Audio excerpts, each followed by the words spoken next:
County Animal Rescue from Rishabructo, and she will be bringing some of her very special friends that she has rescued.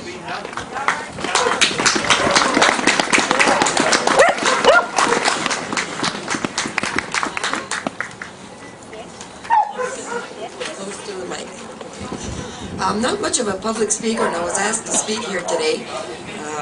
Even closer? Okay.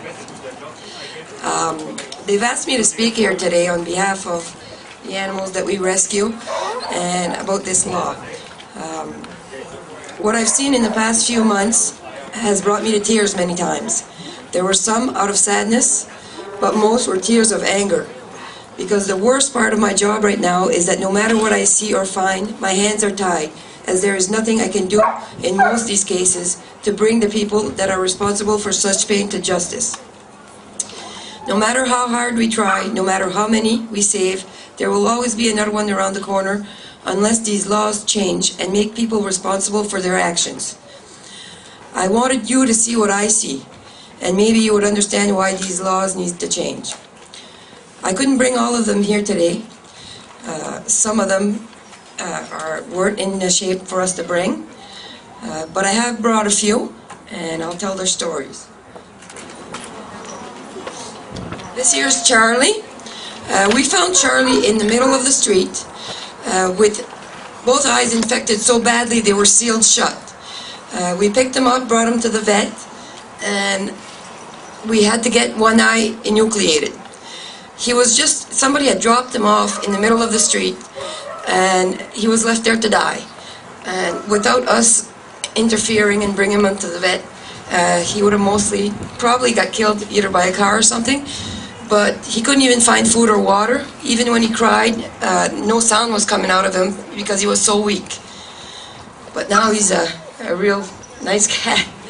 This guy here is Shadow. Now Shadow I found in the middle of the road. I got a call one day and they told me there's a dog in the middle of the road that got hit by a car. And he's lying on the side of the street. So we drove up, and only to realize he hadn't been hit. He was completely blind. He was crawling on his forepaws, on his belly, and he was shaking because all the cars were zooming by him and he was scared. We picked him up. We finally found the owners. They had this dog for about 6 to 8 years tied to a cabin and basically didn't want him anymore. So they just untied him and let him go. Now the poor dog was in the street, scared, and was trying to find his way home. The sad part is, I find cases like these and I can't do nothing about them because the laws don't support what they should.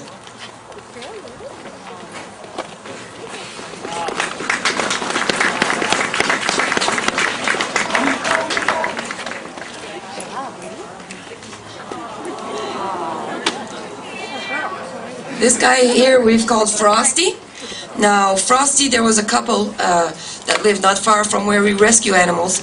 They separated. They had 4 cats. They moved out of their house and left all 4 cats just outside.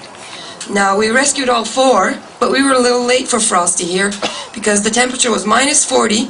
He had no more home, and both his ears got bitten so bad that he lost them. Now I know who these people are, but I can't do nothing about it. Now this one's my little Blink. Blink, as you can see, is missing one eye, and that's due to neglect. We did rescue this one, and again, his eye was so bad it was really hard for us to even look at it. It was pitiful. When I brought him to the vet, we had him on the table, and I could hear a faint sound coming out of him. And I asked the vet what's going on, and she said he's grinding his teeth from pain. His eye was busting out. Now, if anyone out here can imagine how that must have felt. And this little guy had owners that just dropped him outside and left him there. It's just not right. Georgia over there was brought to my attention. She had been, it's a pit bull, and everybody seems to be afraid of them, but this one's a little sweetie. She was brought to my attention because the first owner beat him, probably to get him to go into dogfighting, and then the second owner abandoned her because of illness. Now we've rescued her, we love her just the same, but she still suffers from anxiety.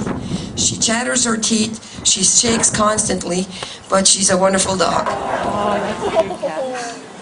Now this is Scarface. Scarface I rescued a couple of weeks ago. This guy is what we call a drop-off. And we get that a lot in our area because there's no laws to stop them. Basically, he was dropped off in the middle of the street to die. And when we found him, I don't know if you can see his face, but there's a big hole there. And he was badly infected. His whole cheek was coming apart, under his skin and on top of his head.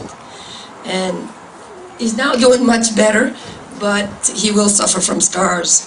Now, I'm not here to judge or point fingers, or I can't even sit here and explain to you the law. All I know is that from what I've seen, something needs to be done. I'm going to take out my paper.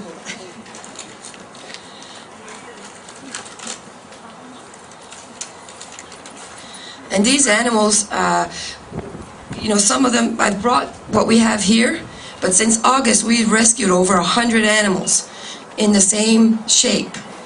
And, you know, we've been able to place them and get them adopted, but we can't do nothing. And if nothing is done, and if this law isn't changed, we're not going to win this battle. You know, the next day I'm going to have another one around the corner. So something really needs to be done. Anyways, we're a group called Kent County Animal Rescue. We do not have a shelter in our area. We desperately need one. For every animal I rescue, I have at least 5 to 10 more calls that I can't go to because I have no room to put them when they're recuperating. So if anybody can hear me now, and you want to help us, just look us up on Facebook or give us a call, and we'd appreciate all your help. Thank you.